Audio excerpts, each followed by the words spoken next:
In this week's EV news, BritishVolt collapses into administration, Wyoming legislators want to ban sales of electric cars by 2035, Citroen CEO says the electric car will kill the SUV, and Liverpool claim they're going to be the North's most electric car friendly city.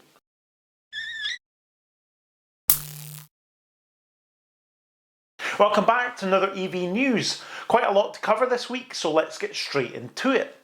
As always, make sure you like this video, and if you're new here, don't forget to subscribe to the channel to make sure you don't miss out on the next one. First up, some sad news from battery gigafactory hopefuls BritishVolt, who have collapsed into administration.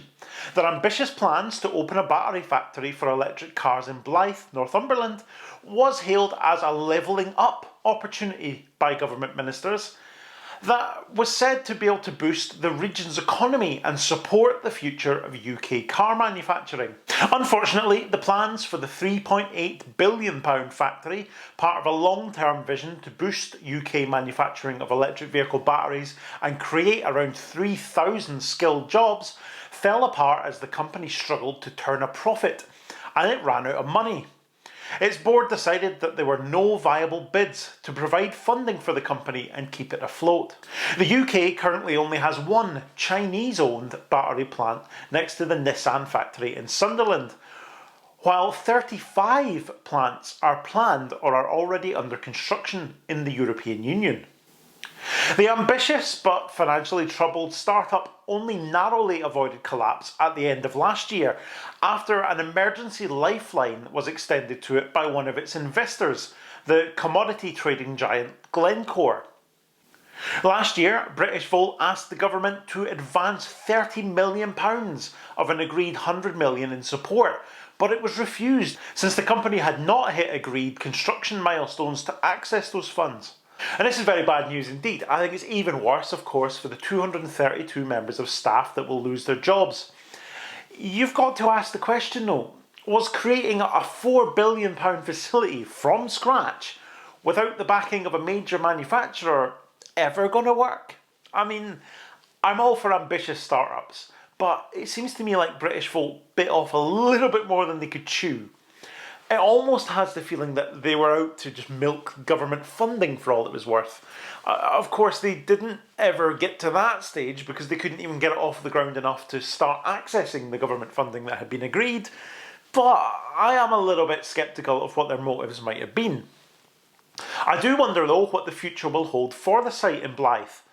Will someone with more experience and more ability to actually secure actual orders pick up the pieces from the administrators and turn it into reality? There's an awful lot of eyes on the government right now, hoping that they'll be spurred into action to develop a proper industrial strategy that actually includes battery manufacturing in order to maintain a viable car manufacturing industry in the UK, but any positive action from government on this remains to be seen. Let me know what you think in the comments. Was BritishVolt doomed right from the start? Do you think someone more experienced will step in and take over? Or are we destined to just, well, have an ever declining car manufacturing capability here because there's just no appetite to build batteries in the UK? Well, I'm sure you'll have many opinions on that one, so do keep them coming in the comments. Some absolutely batshit crazy, difficult to believe news out of the good old US of A next, where legislators in Wyoming have put forward a bill that would reduce, restrict or even ban the sale of electric vehicles by 2035 in order to protect the interests of the oil and gas industry. No, really, you haven't heard that wrong. When I saw the headline at first, I thought it was the usual, where they were moving, like many countries in the world are, to ban the sale of petrol or diesel cars in favour of electric. No, not this time. The exact opposite. The Senate Joint Resolution number SJ0004 expresses support to phase out the sale of new electric vehicles in Wyoming by 2035, citing that oil and gas production has long been one of Wyoming's valued industries, creating countless jobs and contributing revenues to the state throughout the state's history. These are direct quotes from the resolution. There's a link to it in the comments if you don't believe me. You can have a look. The gasoline-powered vehicle has enabled the state's industries and businesses to engage in commerce and transport goods and resources more efficiently throughout the country. Wyoming's vast stretches of highway, coupled with a lack of electric vehicle charging infrastructure, make the widespread use of electric vehicles impracticable for the state. And it goes on and on. It's almost like they've taken YouTube comments about EVs on any EV video and turned them into an actual proposal for legislation. You've got stuff in here about mining of battery minerals, recycling and disposal of batteries, charging infrastructure needing vast amounts of power. Everything, every anti-EV trope you can think of is in this proposed piece of legislation. And finally, it basically states that gasoline-powered vehicles have been great for ages, so why bother changing them? I mean, it really does read like the kind of mince you'll see throughout social media wherever EVs are being discussed. And as I said, there is a link in the comments to the actual official Wyoming government website where you can read this tripe, and it's absolutely hilarious. You need to read it to believe it. But in summary, the proposal is to phase out the sale of new electric vehicles with a view to ending them completely from 2035, strongly encouraging Wyoming's industries and citizens to limit the sale and purchase of new electric vehicles with a goal of phasing them out completely. It hasn't been voted on yet, so you can be sure that eyes around the world will be closely watching to see if the rest of Wyoming's legislators are quite as crazy as the 4 senators, including Senator Boner and 2 representatives that sponsored the resolution. I have absolutely nothing more to say on this matter, apart from wow, but I'm sure you'll have plenty of opinions on it in the comments. How many of you think Senator Boner is the leader we all need to take on the hardest challenges of legislator? Let me know in the comments. Speaking of batshit crazy, Citroen have entered the chat with their CEO saying that the demise of the SUV is inevitable. The world of SUVs is done, although right now the numbers are not telling me I'm right, he says. Of course, SUV type vehicles accounted for 50% of all new car registrations in Europe over the past few years. So I definitely see where he's coming from with the numbers not quite working out. But what we are seeing is the emergence of basically saloons that are kind of being labelled as SUVs because they ride a little bit higher. But they're far from it, like the new Citroen C4X, which was the vehicle that was being talked about when these comments were made. One major reason for moving away from the traditional SUV shape to something a little bit more streamlined is, of course, aerodynamics. If you're building an EV, then the range penalty of poor aerodynamics is huge. You only need to look at the range of something like the Audi e-tron, like the one I had towards the end of 2021, to see that it suffers massively due to its size and weight, and that we'd be doing very well to move away from that kind of car to increase efficiency.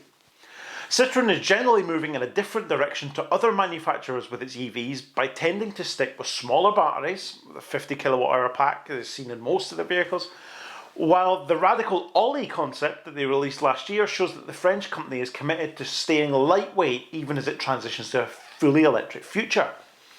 Their CEO doesn't deny that there's a risk in moving away from the kinds of cars customers will actually want to buy, but it suggests that there could be a bigger problem to come by failing to change tactics early.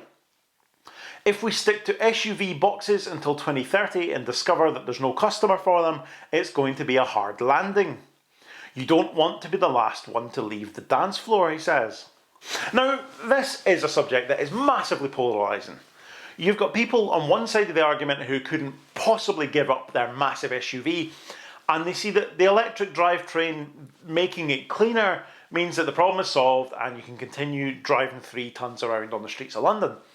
And you have people that think, well, everybody should be driving something small. Everybody should be in something like a Citroen Ami, as small a footprint as possible. So I think the reaction to this notion that the SUV will die out will be a very, very mixed one. Personally, I think it's obvious that we need to move away from this notion of having the biggest possible car with the biggest possible battery just because one day a year I might need 400 miles of range, and look at what we can actually do to make do with something smaller, lighter and cleaner.